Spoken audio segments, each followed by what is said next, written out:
Así lo establece el fallo, que debe de enviarse inmediatamente al Congreso Nacional para que lo publique y la ley marco del Seguro Social quede sin valor y efecto.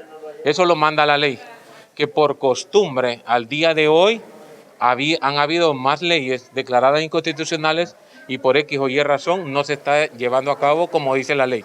Es Congreso Nacional y en una forma posterior la publicación en el Diario Oficial de la Gaceta. Esta ley que se aprobó en su momento en el Congreso Nacional, en el camino se hicieron muchos arreglos. Abogado, justo cuando llegó al Diario Oficial La Gaceta, ¿qué fue lo que se vulneró?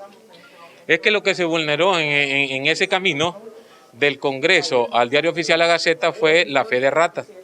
Y en la fe de rata lo que hicieron, no corrigieron errores gramaticales, sino que lo que hicieron fue adicionar cerca de 26 artículos y entonces eso ya hay antecedentes en la Corte, precisamente que de la ley del Consejo de la Judicatura, la primera que fue violentada de esta forma de la fe de rata, entonces se les anunció y se les refirió a esa sentencia y creo que también la Corte la hizo suya en este momento porque no podían agregarse artículos que no estuvieran en el anteproyecto de ley. O sea, se sacaron de la manga de la camisa estos artículos como para golear, si se dice en el argot popular.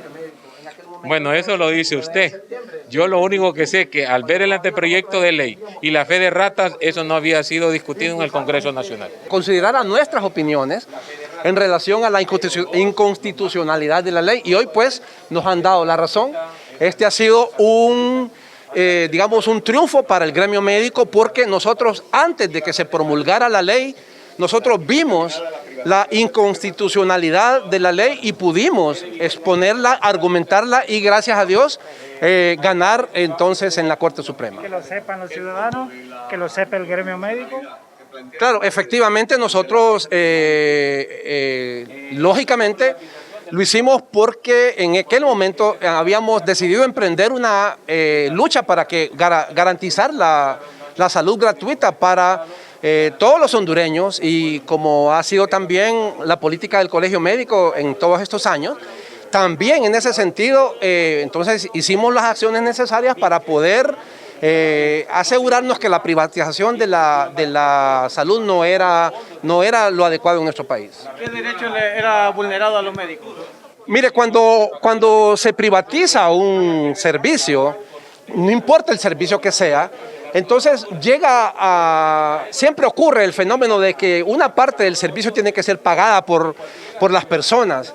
Y nosotros teníamos en aquel momento y seguimos teniendo una elevada cantidad de personas bajo la línea de la pobreza y esas personas no iban a poder acceder entonces a los servicios de salud como tal y eso creaba entonces una clase privilegiada, solo los que podían cotizar y los que no podían cotizar y además pues les quitaba los derechos a los servicios más importantes como podría ser por ejemplo ciertos servicios que son más caros como servicios médicos a las personas que no cotizaban y eso nosotros considerábamos que no era adecuado para nuestra población, pero no solo eso, sino que además se advertía que iban a privatizar esos servicios y como tal, el gobierno iba a delegar la función que constitucionalmente le corresponde en manos privadas.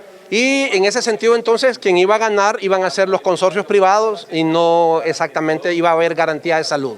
Sí, esto iba a volver más cara entonces la seguridad social para la población hondureña, la mayoría de la población hondureña, doctor. Sí, en países donde ya se dio estos fenómenos de privatización, como Colombia por ejemplo, como Sudamérica, se vio claramente que las personas no podían pagar ciertos servicios y que como tal, los pacientes renales, los pacientes crónicos, los pacientes que padecían epilepsia o aquellos pacientes que tenían enfermedades que son más caras de atender, tenían problemas porque no se les daba la atención correspondiente, precisamente porque convertían la salud en un bien económico y no en un bien social como en nuestro país siempre ha sido. Y por lo tanto, nosotros buscamos la forma de demostrar que la salud debe ser considerada siempre un bien social con este recurso de inconstitucionalidad que se promulgó exactamente el 9 de septiembre del 2015.